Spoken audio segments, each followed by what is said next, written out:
Chers amis, chers auditeurs, bonjour. Monique Nakache à l'antenne pour Paris Culture et Spectacle. Le Talmud, dans le traité Sanhédrin, chapitre 5, Mishnah 5, nous enseigne que quand on sauve un homme, on sauve l'humanité.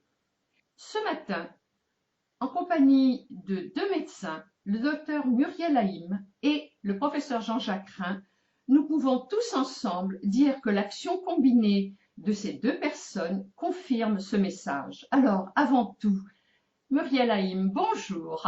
Bonjour.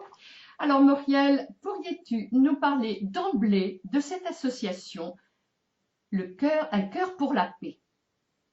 Un cœur pour la paix est né d'un constat, c'est qu'il n'y avait pas, ni en Cisjordanie, ni à Gaza, de centre de chirurgie cardiaque pédiatrique.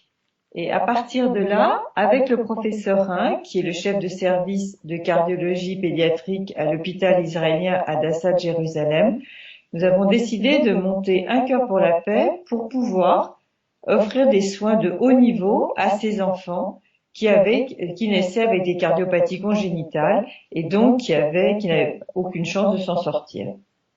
Alors Muriel, cette association a été créée en 2005, mais je me dois de rappeler aux auditeurs que tu as eu toujours un parcours qui s'est toujours inscrit dans ce devoir d'aller vers l'autre, puisque ta première action déjà à Garges-les-Gonesse, puis en 81, ces deux actions dont tu vas nous parler maintenant, s'inscrivaient un petit peu déjà dans ce projet. C'est-à-dire que quand j'ai commencé médecine, moi je voulais aller faire de la médecine sociale et donc je me suis en effet installée à Garges-les-Gonesse et j'ai beaucoup travaillé avec les écoles de la ville ou les assistantes sociales pour particulièrement aider les jeunes filles qui avaient besoin d'une écoute plus importante, plus particulière. Et puis après, je suis partie en Israël et avec des amis, on a monté Beit Ram, qui était un lieu pour les enfants qui étaient à risque de tomber dans la délinquance parce que les écoles se terminent tôt et il fallait bien occuper ces enfants des quartiers défavorisés. Les mêmes causes produisant les mêmes effets, eh bien, quand les enfants sont peu encadrés une grande partie de l'après-midi, ils sont à risque. Alors Muriel, est-ce que Beit Ham existe toujours? Tout à fait. Beit Ram existe toujours en Israël avec de nombreux centres qui est sur la même philosophie, qui prennent en charge les enfants après l'école. Alors, nous allons pouvoir parler avec le professeur Jean-Jacques Rhin de l'action sur le terrain, donc à l'hôpital Hadassah, de ces familles dont les enfants sont opérés. Mais toi, Muriel, sur le plan des rencontres de ces familles, qu'as-tu à nous dire comme témoignage? Eh bien, c'est une grande... Quand les mamans arrivent... alors, c'était beaucoup plus vrai il y a 10 ans, puisqu'on a commencé il y a 10 ans qu'aujourd'hui, parce que maintenant le bouche-à-oreille fonctionne. Mais il faut comprendre qu'au départ, ces femmes elles arrivaient avec un enfant qui était malade, dans un hôpital, dans un pays dont on leur avait dit beaucoup de mal, et puis tout d'un coup, elles se rendent compte qu'on s'occupe de leur enfant, et ça, c'est leur mot, on s'occupe de leur enfant comme de n'importe quel enfant, et ça, elles le voyaient. Et puis souvent, dans le lit en face, elle voyait un autre enfant palestinien, puisque si vous venez à Hadassah, vous verrez qu'en salle de soins intensifs, de cardiologie pédiatrique, il y a 8 lits, et il y a souvent 4 lits qui sont occupés par des enfants palestiniens. Donc ça aussi, c'était un facteur extrêmement rassurant pour ces mamans. Est-ce à dire que la vision, je crois qu'il y a un père qui a témoigné en disant que la vision des Israéliens pour lui avait changé à partir de ce jour-là, parce que qu'on le veuille ou pas, on avait sauvé son enfant. Donc, un parent reste un parent, quelle que soit l'origine de ce parent. Ah, mais ça, c'est sûr. Ça, c'est sûr. Et justement, là, on fait une différence parce que soit, si les enfants et les mamans le savent, elles le disent aussi. Si leur enfant n'était pas là, si elles n'avaient pas pu l'amener là, eh bien, au lieu de repartir avec un enfant vivant dans les bras, elles seraient en train d'aller pleurer au cimetière. Donc, c'est autre chose. Et là, on crée des vraies relations, puisque là, on fait une différence dans la vie des gens. Et là, c'est vraiment oui ou non. C'est vraiment soit il est sauvé, soit il n'est pas sauvé. Je vous rappelle que nous avons 98%, parce que l'équipe sur place est extraordinaire. Donc nous avons des taux de succès de guérison d'enfants de 98%, c'est-à-dire l'équivalent des grands hôpitaux américains et français. C'est extraordinaire. Et vraiment, dans cette action d'un cœur pour la paix, en hébreu nous disons les harim à la paix, je crois que Muriel, avec ton nom de famille, c'est extraordinaire. Hein. Ouais, ça. Avant d'être en communication avec le professeur Jean-Jacques Azariarin, nous allons écouter une petite fille dans une très belle interprétation en arabe et en français d'une chanson d'espoir.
Nous allons poursuivre cette émission consacrée à l'association Un cœur pour la paix. Comme je vous l'avais promis, via Skype, nous avons la chance d'avoir en ligne le professeur Jean-Jacques Rein. Boker Tov, professeur Rein. Boker Tov, comment allez-vous? Ah, kol hakavod. C'est je me dois de dire quelques mots bévrit parce que je crois que c'est un bonheur inouï d'avoir la possibilité d'avoir des franco-israéliens en ligne qui vont nous parler de certaines associations et surtout de la vôtre, puisque dans ces moments difficiles que passe Israël, œuvrer pour la paix via la médecine, c'est quelque chose d'extraordinaire. Isn't it? Zenachon ou lo? Zenachon. Zenachon. Alors, nous allons quand même parler un petit peu de votre trajectoire. Vous êtes originaire de l'Est de la France, vous êtes né en France. Allez-y, je préférais que ce soit vous qui nous parliez un petit peu. Oui, alors attendez, alors je suis effectivement né en France. Moi, je suis né à Paris, d'origine effectivement alsacienne, mais je suis né à Paris. Ah, Donc, ok. donc en fait, je suis parisien. J'ai fait toute ma scolarité à Paris, en fait. L'école communale dans la ville de Puteaux, puisque j'habitais à Puteaux, et puis ensuite, à Paris, dans le centre de Paris, l'école Yavneh, l'école juive. Ah, Yavneh. À Yavneh. Ah, et vous êtes monté en 68. 68. Alors, quelle a été votre trajectoire? Parce que je crois que vos études de médecine, vous les avez faites en Israël. Alors attendez, voilà, je suis monté en 68. En 68, j'ai fait d'abord j'avais fait une année de yeshiva en Europe. Ensuite, j'ai fait une année, j'ai fait compléter en Israël et j'ai fait l'armée. Et après avoir fait l'armée, j'ai commencé les études de médecine en 69, fin 69. Donc j'ai fait la médecine, ma médecine ici à l'hôpital Hadassah de l'Université hébraïque de Jérusalem. Et depuis donc depuis en fait mes études de médecine jusqu'à maintenant, je suis donc à Dassa, sauf des années de formation à l'étranger. J'ai fait ce qu'on appelle d'abord j'ai fait de la recherche un an en France à la Rivoisière dans les années 80, 82 exactement, 81 en fait.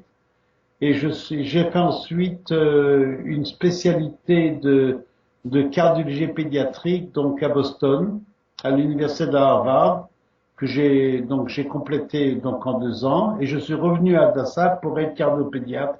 Et donc je suis en fait à Hadassah depuis 86, avec 2 ou 3 fois j'ai fait une année sabbatique donc à Boston en tant que ce qu'on appelle visiting professor, mais donc je suis en fait à Hadassah donc depuis 86 en tant que cardiopédiatre. Voilà.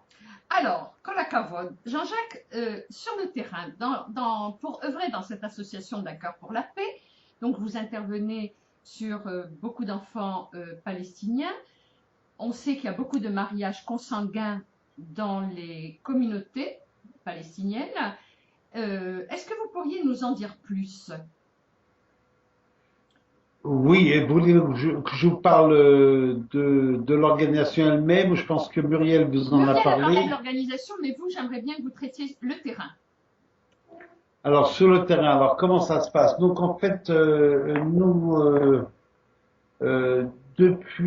disons que depuis les années, depuis que je suis cardiopédiatre, donc depuis les années 80, on s'est toujours occupé de tout le monde à Hadassah. D'ailleurs, c'est dans la charte d'Hadassah.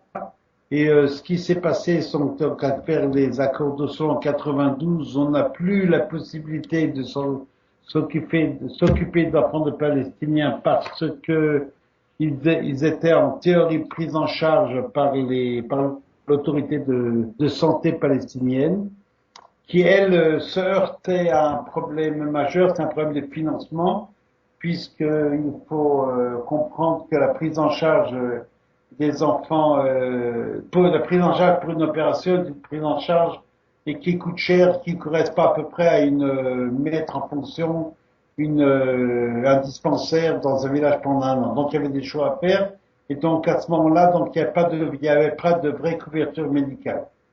Attendez, je vais vous introduire le docteur Ibrahim qui vient de se joindre à nous. Bonjour. Bonjour, Sabah al-Khair. Vraiment, c'est un grand bonheur de pouvoir donner aussi la parole à un médecin palestinien. Et docteur Ibrahim Abou Zahir, j'aimerais que vous nous disiez un petit peu sur אתה מדבר עברית או צרפתית? צרפתית, צרפתית? ערבית, ערבית, בוודאי. עברית, Ce que vous בוודאי. voulez. סקולי. Pas yiddish. pas yiddish. Pas yiddish. Et donc, voilà, j'aimerais que vous me disiez un petit peu comment ça se passe quand on vous amène un enfant qui a une malformation cardiaque, le lien avec Jean-Jacques Rhin. On n'entend pas très bien, mais comme j'ai compris, comment ce qu'on fait, Comment ça se passe? oui, comment ça se passe. Bon, ici, ça se passe très bien, parce que, comme vous le savez, peut-être, professeur Ryan, il vous a dit, qu'on s'occupe de cœur des bébés. Et comment ça se passe, le passage des bébés de Palestine jusqu'à le département de professeur Azaria, ça se passe très bien. Alors, je vais vous dire en 2 mots comment ça se Ouais. passe.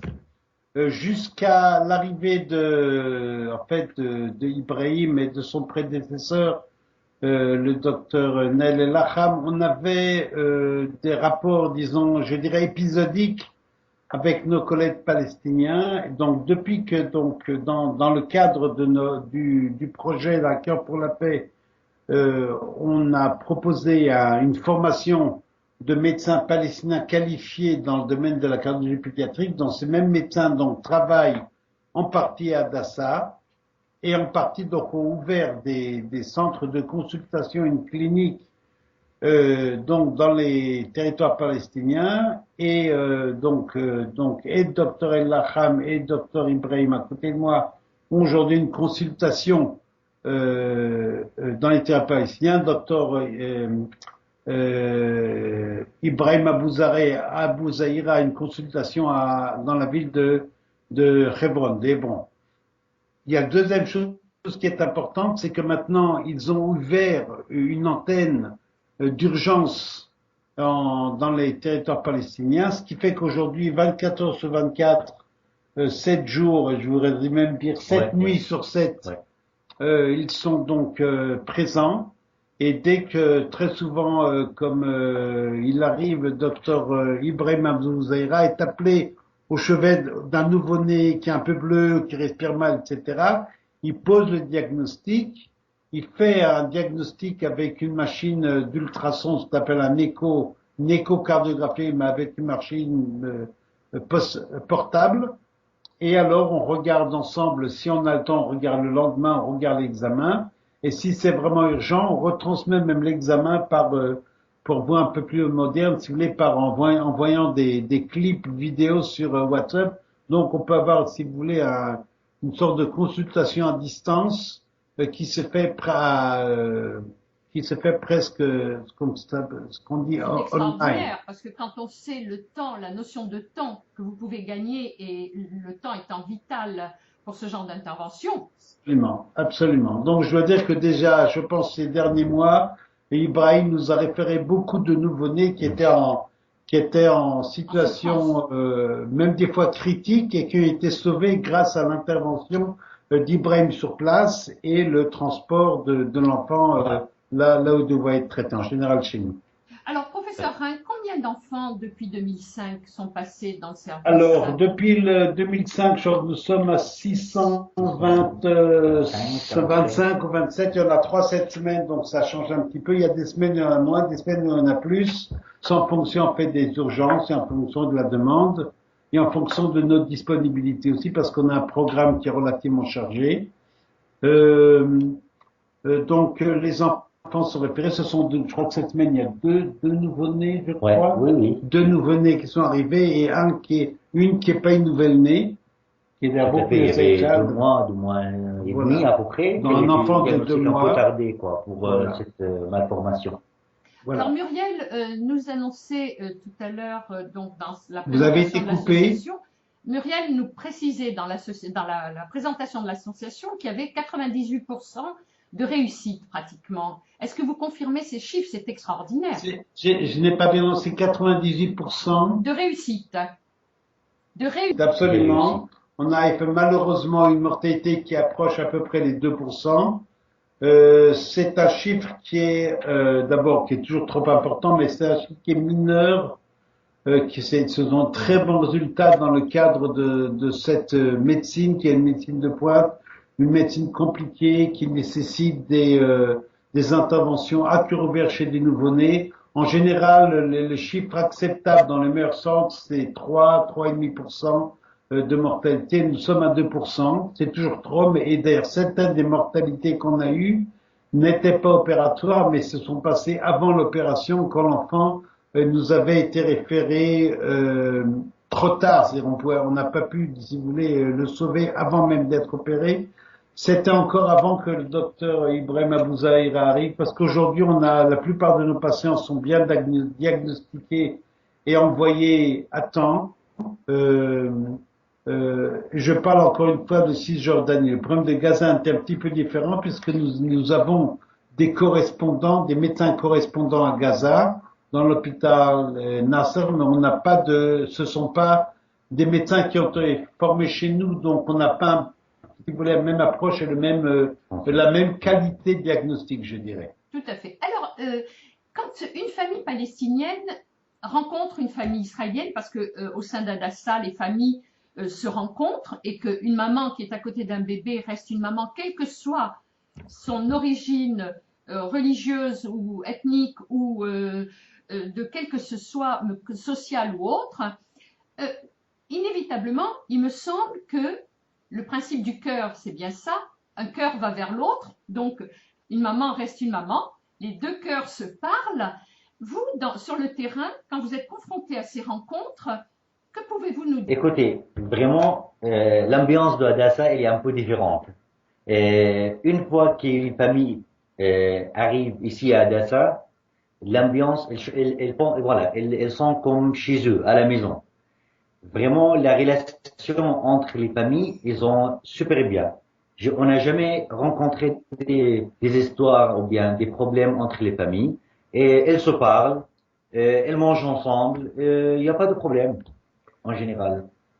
On a une chambre pour les familles où, si vous voulez, chaque famille, chaque parent d'enfant qui est hospitalisé a une sorte de petite alcôve, si vous voulez, où il peut s'installer. Et c'est là que les échanges se font. Il y a qu'en fin de compte, on parle de la maladie, on parle de ce qui a été fait ou ce qui va se faire. On essaye de se réconforter l'un l'autre, en ayant dans l'esprit que le seul vrai ennemi, en fait, c'est la maladie.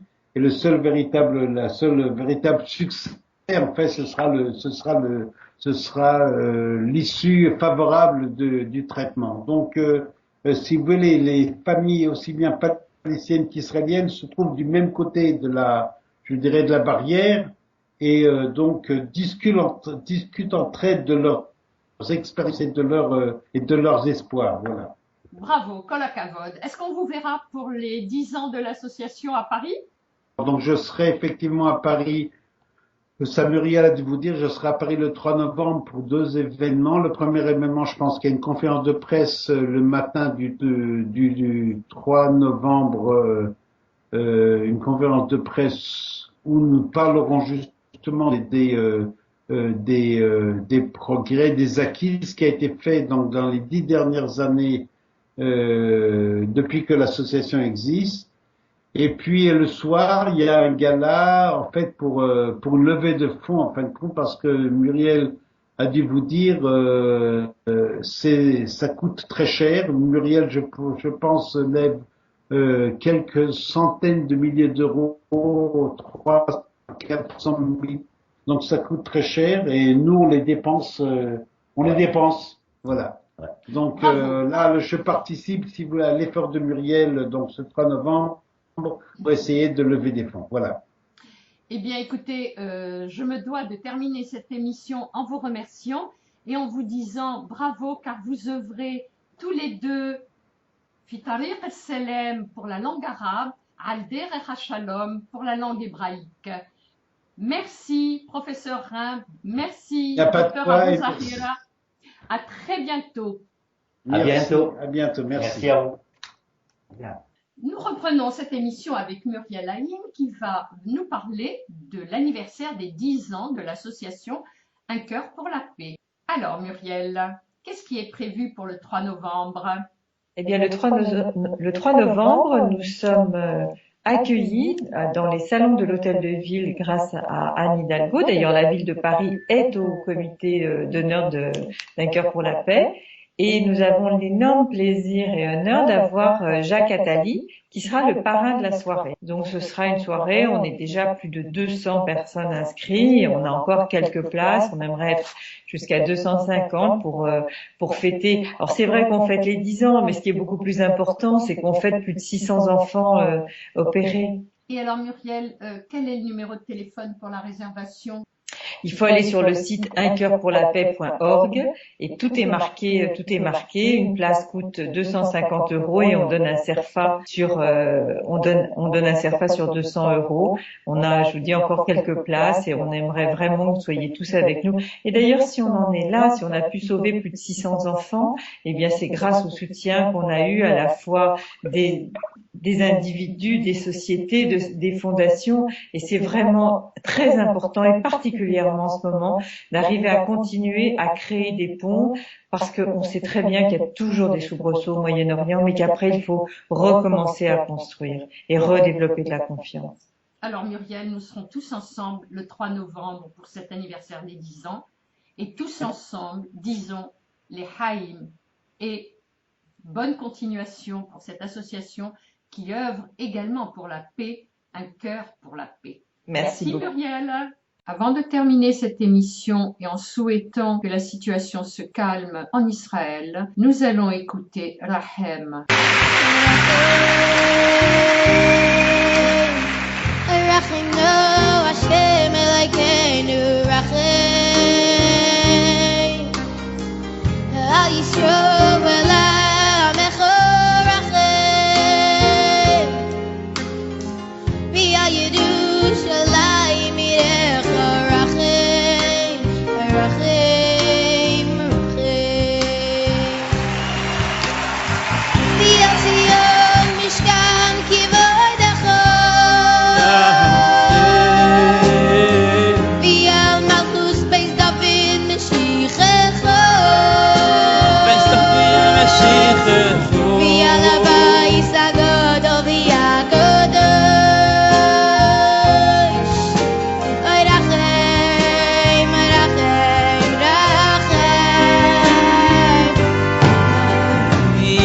ציון משכן כבוידךו ים מלכוס בייס דוד משיחךו ויאל הבייס הגדול והקדוש ירחם ירחם ירחם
chers amis, je vous dis Shalom Velishtamea, Monique Nakache pour Paris, Culture et Spectacle.